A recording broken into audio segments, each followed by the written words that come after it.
Stu, there's a lot of confusion about what either man was really talking about today. Vladimir Putin starting by saying the Russian military was the strongest in the world against any aggressor, something perhaps the U.S. military might disagree with. But Putin came out, the U.S. military, which has putting missile defenses in Europe to protect them against Iran. Putin very unhappy about all of this, being very assertive on Russian nuclear forces. Now, a couple of hours later, President-elect Donald Trump came out. Let's look at what he started off by tweeting. Mr. Trump saying also, and I quote, "The United States must greatly strengthen and expand its nuclear capability until such time as the world comes to its senses regarding nukes." So Trump also talking about expanding nuclear capability. But a short time later, the Trump transition team came out trying to clarify what Mr. Trump meant, a lengthy statement saying, and I quote again, and the critical need to prevent it, particularly to and among terrorist organizations and unstable and rogue regimes. He has also emphasized the need to improve and modernize our deterrent capability as a vital way to pursue peace through strength. So they're emphasizing Mr. Trump's previous statements about trying to modernize the nuclear arsenal. But look, Brianna, the bottom line tonight, both men put their nuclear cards on the table, but they have yet to turn those cards over. We do not know what those cards might really be all about. Brianna? All right, Barbara Starr at the Pentagon, thank you so much. We're back now with State Department spokesman John Kirby. So, John, when you saw this tweet from Donald Trump and then you hear similar language from Vladimir Putin, what did you think of that? Well, it's difficult to know what to make of it all. I mean, what I can tell you is that we actually, in the clarification that the transition team put out, I think we readily agree that we need to work on ways to eliminate nuclear proliferation. And if you look at the Iran deal, that's one very strong way that this administration has tried to deal with the proliferation threat, particularly from Tehran. We have also been working over the last 8 years to modernize the nuclear deterrent. We believe in a credible, strong nuclear deterrent. And there is in this country a strong, credible nuclear deterrent. But at the same time, the president is focused on reducing the inventory in accordance with the New START treaty, which is signed with Russia. So I can't make out the motivation for President Putin to say what he had to say. All I can tell you is we're committed to our New START obligations with Russia and to, again, maintaining a strong, modernized nuclear deterrent here in the United States. All right, John Kirby at the State Department, thanks for joining us. You know, it was a cybersecurity firm that discovered the attack on the Democratic National Committee and is now linking that breach to the Russian military, to the Russian government.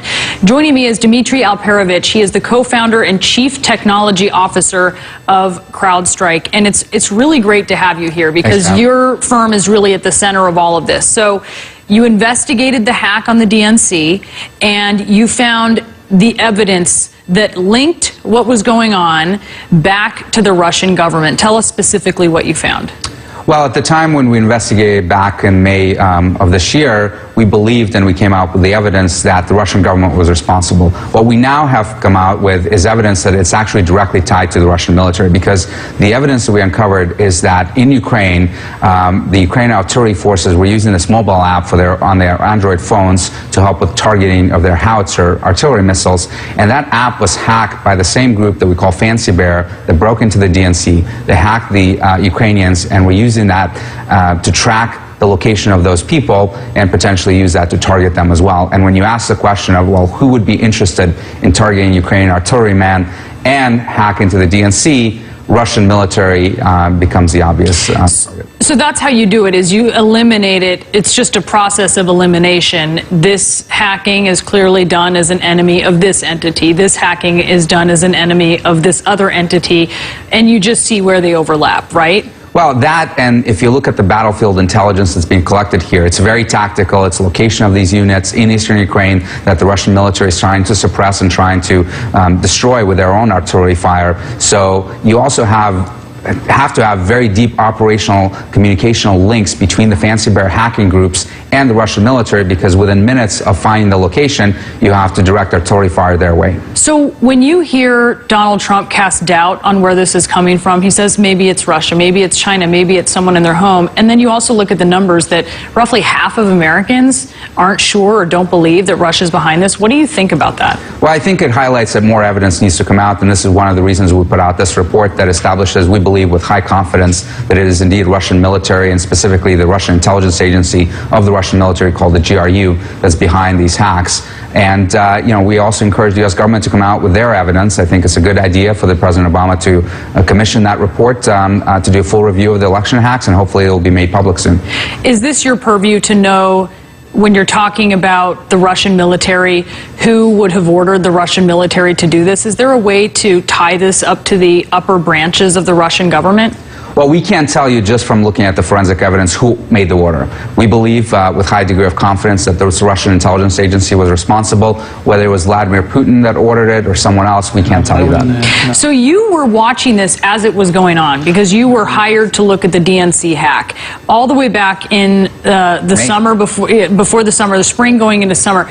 And it was not until June, right, that you came out and said, hey, this is going on. So that process where you are watching what you believe now is Russian military caught in the act, what was that like as you're doing that? That's right. For that month of May, we basically caught them in the act.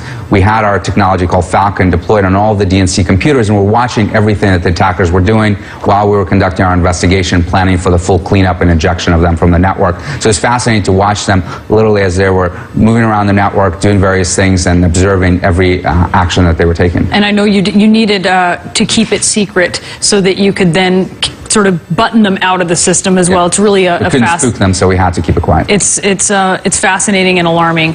Thank you so much, Dmitry Alperovich. Really appreciate you being with us. Thank you. And coming up, a man is taken off an airliner after verbally harassing Ivanka Trump and her family as they were on their way to Hawaii for vacation. You're in the Situation Room. Choose to go, to indulge your curiosity.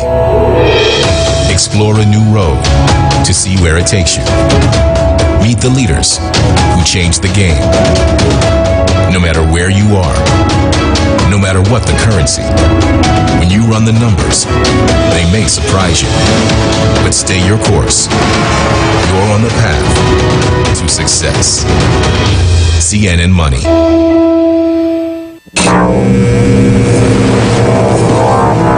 What's it like to make a living off lust? Are you willing to fight against the odds? Can cops still fight crime while under the lens? This is Life. This is Life with Lisa Lang. New episodes, Sundays at 10 on CNN.